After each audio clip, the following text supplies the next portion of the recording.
بسم اللہ الرحمن الرحیم۔ آج میں آپ کو ایک غزل کے کچھ اشعار سناتا ہوں، اور یہ اشعار بالکل بھی نظریاتی اشعار نہیں ہیں۔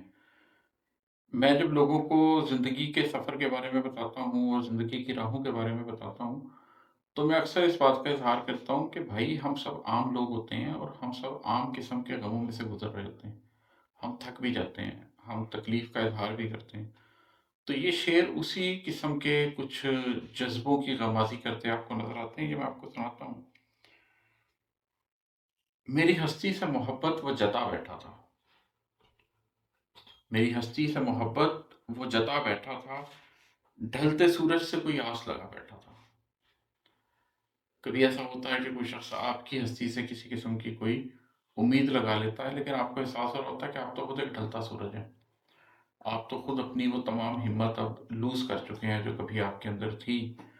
تو یہ کمزوری انسان کے اندر ہوتی ہے اور ہونی چاہیے، کیونکہ ہم بشر ہیں، ہم انسان ہیں، ہم ڈھل جاتے ہیں، اور اسی سے ہمیں یہ احساس ہوتا ہے کہ وقت کم ہے اور اس وقت کے اندر ہم کچھ کر بھی سکتے ہیں۔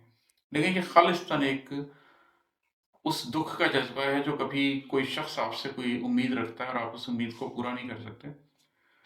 اللہ تعالیٰ بھی ایکنالج کرتے ہیں اس چیز کو۔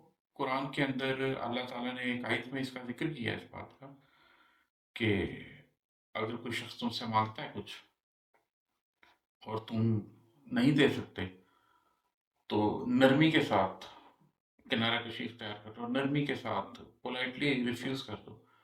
آپ کئی دفعہ انکار نہیں کر سکتے ہیں۔ قرآن انسانوں کی کمزوریوں کا ذکر کرتا ہے، جیسے قرآن ذکر کرتا ہے کہ نبی کریم صلی اللہ علیہ وسلم کے پاس لوگ آئے کہ ہمیں سفر کے لیے، جہاز کے سفر کے لیے سواری دیں۔ جب بتایا گیا کہ سواری نہیں میسر، تو وہ روتے ہوئے چلے گئے۔ تو یہ جو بڑے بڑے لوگ ہیں جن کے واقعات ہم سنتے ہیں، جن صحابہ کا ہم ذکر بالواسطہ سنتے ہیں قرآن کے اندر، ہمیں پتہ چلتا ہے کہ ہاں ان کے اندر وہ تمام انسانی جذبے ویسے ہی تھے جیسے آپ کے اندر میرے اندر ہوتے ہیں، اور اس کے باوجود وہ کچھ بڑا سوچتے تھے۔ لیکن وہاں میری ہستی سے محبت وہ جتا بیٹھا تھا، ڈھلتے سورج سے کوئی آس لگا بیٹھا تھا۔ اس کو سمجھایا تو احساس ہوا میں خود بھی، اس کو سمجھایا تو احساس ہوا میں خود بھی، نہ سمجھ تھا جو یہ امید جگا بیٹھا تھا۔ کبھی آپ کو کوئی امید ہوتی ہے، لیکن جب آپ دوسرے کو بتاتے ہیں، سمجھاتے ہیں، تو پھر آپ کو احساس ہوتا ہے کہ آپ خود بھی کتنی کھوکھلی بات کر رہے ہیں۔ آپ خود بھی ایک ایسی چیز کے پیچھے بھاگ رہے ہیں جو ایک سراب ہے، جو ایک دھوکہ ہے، جس کی آپ امید نہیں رکھ سکتے۔ اور اگین میں یہی کہوں گا کہ ان جذبوں میں اور اس کمزوری کے احساس میں کوئی غلط بات نہیں ہے۔ اصل چیز یہ ہے کہ پہلے آپ اس شعر کو شعر کے طور پر انجوائے کریں، پہلے آپ اس کے ساتھ ریزونیٹ کریں، اور جو اس شعر کا عمومی معنی ہے اس عمومی معنی کو سمجھتے ہوئے انجوائے کریں، لیکن پھر اس کے ساتھ ہی اس کو زندگی کی معنویت پر اپلائی کریں، تاکہ آپ کو وہ ڈیپتھ بھی حاصل ہو جو ان جذبوں کے نتیجے میں آپ کو حاصل ہوتی ہے۔ ایک شعر اور سناتا ہوں۔ غیر ممکن تھا کہ مشکل تھا یہ معلوم نہیں، غیر ممکن تھا کہ مشکل تھا یہ معلوم نہیں، پر یہ رستہ بڑا دشوار ہوا بیٹھا تھا۔ اب یہ پچھلے شعر کے بالکل ساتھ جاتا ہے۔ اس کو سمجھایا تو احساس ہوا میں خود بھی ناسمجھ تھا جو یہ امید جگہ بیٹھا تھا۔ غیر ممکن تھا کہ مشکل تھا یہ معلوم نہیں، پر یہ رستہ بڑا دشوار ہوا بیٹھا تھا۔ زندگی کی راہوں میں بڑی دفعہ آپ کو یہ احساس ہوتا ہے کہ پتہ نہیں یہ ناممکن ہے، پتہ نہیں یہ مشکل ہے، لیکن میرے لیے بہت مشکل ہوتا جا رہا ہے۔ آپ اپنی زندگی کی راہوں میں محسوس کرتے ہیں کہ آپ مزید ایک قدم بھی نہیں اٹھا سکتے۔ حل اس کا یہ ہے کہ پہلے تو اس بات کو اکنالج کریں، اپنی کمزوری کو اکنالج کریں۔ آپ گوشت پوست کے بنے ہوئے انسان ہیں، اکنالج کریں اس بات کو کہ ہاں مشکل ہے، کوئی بات نہیں، ہاں شاید یہ چیز میرے لیے غیر ممکن ہی ہو، کوئی بات نہیں۔ اور پھر مجتمع ہو کر اپنی اس کمزوری کو سامنے رکھتے ہوئے ایک کوشش کو جاری رکھیں۔